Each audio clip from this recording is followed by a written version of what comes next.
dreamt he was a butterfly.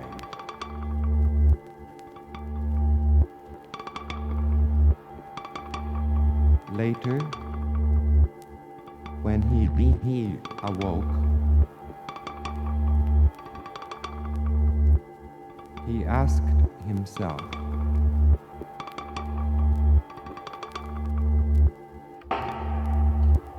am I a butterfly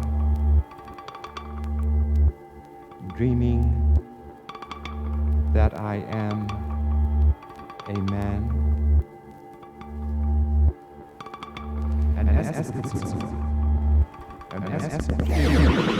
Understand word of English. I am English. Free transportation. Am I a butterfly dreaming that I am a man? Am I a butterfly dreaming that I am a man? Bobo has the future, a fine, Am vigorous I pig. a butterfly LA reinforcements, identity, and passports are middle names. This is operational from the Thronson home, even the cucumbers. Here.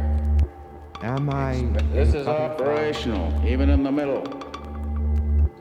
dreaming I'm I short am 22 and stolen horses.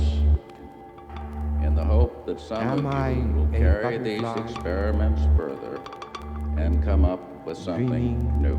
It is the Great Awakening. that I am Recordings. Carry these experiments further Am I a and butterfly and stolen horses. dreaming In the hope that some that of I you am will carry these experiments man? further and come up with something new. Am I and a stolen butterfly horses. In the hope that some of you will dreaming carry these experiments further that I am and come up with something man? new. And stolen horses. Am I In the a hope that some butterfly of you will carry these experiments further dreaming and come up with something new. that I and am stolen horses. a man? In the hope that some of you will carry Am these I a experiments butterfly further and come up with something new. And stolen horses. Ja, nein, nein, ja, ja, nein. Da habe ich nun etwas Köstliches gefunden und ich weiß nicht, was ich damit anfangen soll. Ich werde abstimmen, ob ich sie mitnehmen soll oder nicht. Also dann mal los, hört gut zu, meine Füße. Ja, nein. Wer stimmt? Ja, ja, nein. Jeder von euch, der das Insekt etwas Köstliches gefunden und ich weiß nicht, was ich damit anfangen soll. Ja, nein, ich will ein Ja nein soll oder nicht. Da habe ich nun etwas Köstliches gefunden und ich weiß nicht, was ich damit Stolen horses. Ja, nein, ich werde ein Ja nein soll oder nicht. Da habe ich nun etwas Köstliches gefunden und ich weiß nicht, was ich damit anfangen soll. Ja, nein, ich werde ein Ja nein soll oder nicht. Da habe ich nun etwas Köstliches gefunden und ich weiß nicht, was ich damit anfangen soll. Ja, nein, ich werde ein Ja nein soll oder nicht. Da habe ich nun etwas Köstliches gefunden und ich weiß nicht, was ich damit anfangen soll. Ja, nein, ich werde nein, ja nein. Da habe ich nun etwas Köstliches gefunden und ich weiß nicht, was ich damit anfangen soll. Ja, nein, nein, ja nein. Da habe ich nun etwas Köstliches gefunden und ich weiß nicht, was ich damit anfangen soll. Ja, nein, nein, ja nein. Da habe ich nun etwas Köstliches gefunden und ich weiß nicht, was ich damit anfangen soll. Ja, nein, nein, ja nein. Da habe ich nun etwas Köstliches gefunden und ich weiß nicht, was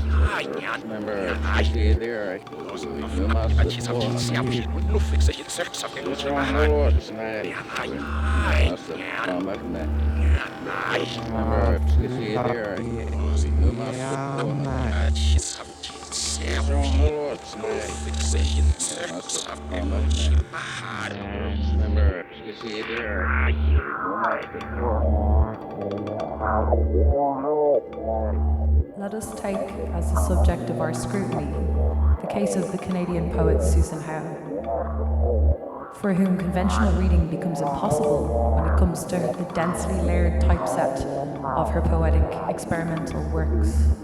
which adds an element of impenetrability to the text, fusing history and gender dynamics with a concept of readability.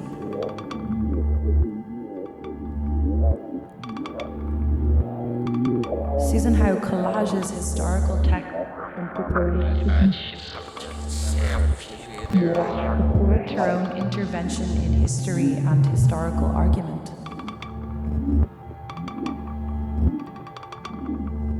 Her molding and disassembling of language, utilizing of the fragmentary, erasing of verbs to enact enunciative clearing, provides unique insight into this evolving practice.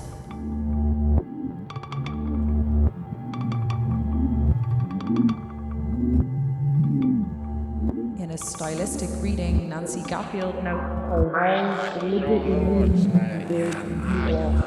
evokes engagement with Charles Olson's sense of syntax in his essay Projective Verse.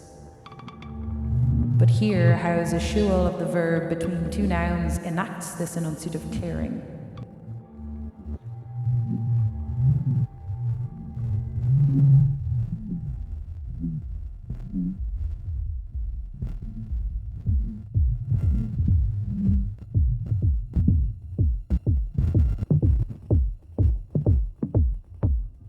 Marjorie Perloff assesses how the status of this poetic line is called into question by Howe, along with a host of other women poets, all challenging Charles Olson's conception of the line as the embodiment of breath, the signifier of the heart. The focus on Howe here is chiefly surrounding the manner in which she utilizes visualism to explore dimensions of voice within her poetry. Despite her interest in materiality and her association with the language poets of the 1970s and 80s, she never quite fits within the bounds of certain genre or movement. Her works remain interstitial, intermedial, and given her origins in the visual arts, interdisciplinary.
By submerging